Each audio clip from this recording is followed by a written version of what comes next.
नमस्कार बंधु माने आज यही कार्यक्रम को आपण मानक स्वागत करुछि।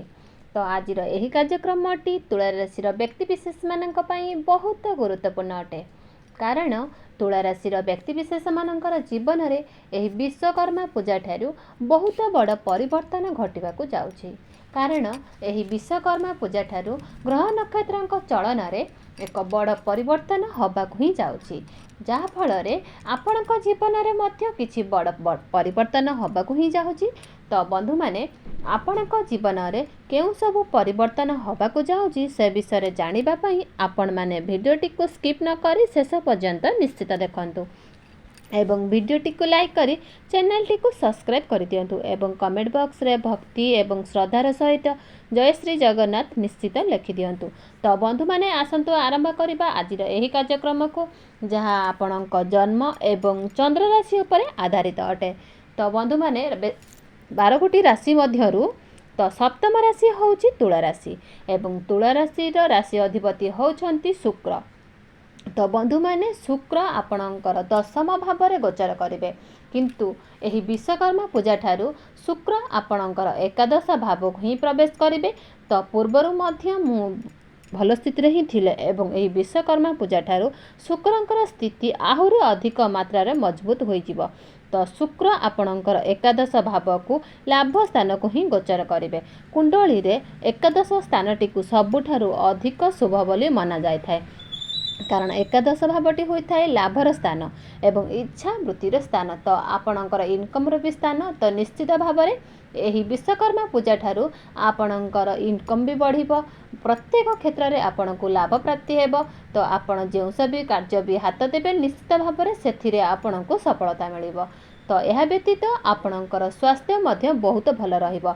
आपण निजको स्वास्थ्यवान बोली अनुभव करेंगे। तो पूर्वर जदि आपणकर स्वास्थ्य रे कोनोसी जदि समस्या लागि रहुतला तो से सबु समस्यार मध्य आपणकर समाधान हो जिवो। तो आपणकर जो अजथा खर्च भी होउतला अजथा खर्च आपणकर नियंत्रण को आसी जिवो। तो आपणकर संचित अर्थ रे किछि लाभ भी आसीबो। तो एबे आसंतु जानिबा आपणकर माने किछि शिक्षा किपरि रहिबो तारे विश्वकर्मा पूजा ठारू। तो बंधु माने पंचम भावटी होता है कुंडलीर आपणकर शिक्षार भाव। तो आपणक पंचम भावर अधिपति होउछंती शनि। शनि आपणक कुंडली रे षष्ठ भाव में गोचर करुछंती। तो आपणक पंचम भाव में गोचर करुछंती राहु। तो राहु होउछंती मुंड विहीन ग्रह जहाँ छाईन ग्रह। तो निश्चित भाव में राहु आपणक मध्य कन्फ्यूज क्रिएट करेंगे। आपणक भितर गोटे भय एवं शंका भी रहिबो। तो पाठ पढ़ारे आपणकर सेतटा मन भी लागिबो नाही। आपणकर पंचम भावर अधिपति शनि मध्य आपणकर षष्ठ भाव में ही गोचर करुछंती। षष्ठ भावी को कुंडलीर भल बोली भी माना जाय थाए। तो निश्चित भाव में शनिकर स्थिति मध्य एटार बहुत भल स्थिति रही रहूना। तो बंधु माने एही विश्वकर्मा पूजा पर आपणकर जदि किछि एडमिशन करबा को चाहुचंती तो आपण करि पारबे। तो आपणकर जदि कोनोसी एग्जाम अच्छी तो एग्जाम आपणक पई आग्रेज रहिबो। तो गोटे कथा रहिला जे आपणकर जदि निज जन्म कुंडली रे आपणकर शिक्षा क्षेत्र एवं उच्चरे रहुची तो निश्चित भाव में आपणको सफलता ही मिलिबो। यदि आपणकर पंचम भावती बहुत स्ट्रांग रही तार आपण को अधिक सफलता मिलिबो। तो आपण को ग्रह मानकर गोचर विषय कहते। तो आपणकर जन्म कुंडली रे जदि ग्रह मजबूत स्थिति अछंती तो निश्चित भाव में पाठ पढ़ारे आपण को सफलता ही मिलिबो। एबे आसंतु जानिबा आपणकर प्रेम जीवन किपरि रहिबो एही विश्वकर्मा पूजा ठारू। तो बंधु माने प्रथमटी भाव आपण तो जानिछंती शिक्षार भाव होबा सहित पंचम भावटी होता है आपणकर प्रेम जीवन ही भाव। तो आपणकर पंचम भावर अधिपति होउछंती शनि।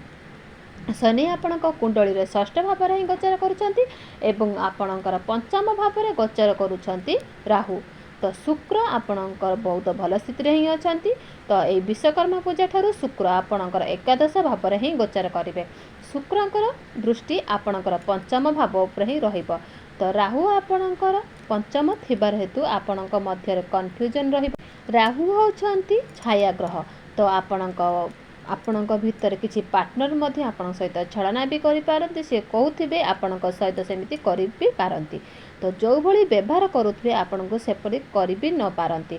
तो आपण एपरि किछि फील भी हेई पारे शनिଙ୍କର स्थिति टिके खराब रहउछि त सेथिपाई प्रतिकार स्वरूप आपण माने एबे आसंतु जानि तो आपणक पाखर जदि चाकरी नाही आपण माने निज तरफ चेष्टा टिके जारी रखतु आपण आपणक कैरियर को नहीं बहुत सीरियस ही रही पारंती तो निज कर्म आड़ को बहुत भल करि पारिबे निज कार्य क्षेत्र रे आपण को भी पुरस्कार भी मिल पारे कि मान सम्मान भी मिल पारे बिजनेस कबा जदि कहबा बिजनेस कतारे एही विश्वकर्मा पूजा ठारू आपणकर बहुत भल रहउची तो बिजनेस रे आपणकर ग्रोथ हबो आपणकर कस्टमर भी बढ़िबे आपणकर डेली इनकम रे भी वृद्धि आसीबो जे फल रे आपणक फाइनेंशियल ग्रोथ भी हबो तो व्यय अपेक्षा आपणकर आय अधिक रहिबो जहा फल रे आपणकर संचित अर्थ रे मध्य वृद्धि आसीबो कारण बुध आपणकर राशि रे उच्च स्थिति अछंती तो निश्चित भाव में आपणकर व्यापार वाणिज्य क्षेत्र में आपण को बहुत अधिक लाभ प्राप्ति हेबो तो एबे आसंतु जानि नेबा किछि उपाय विषय जो उपाय करबा द्वारा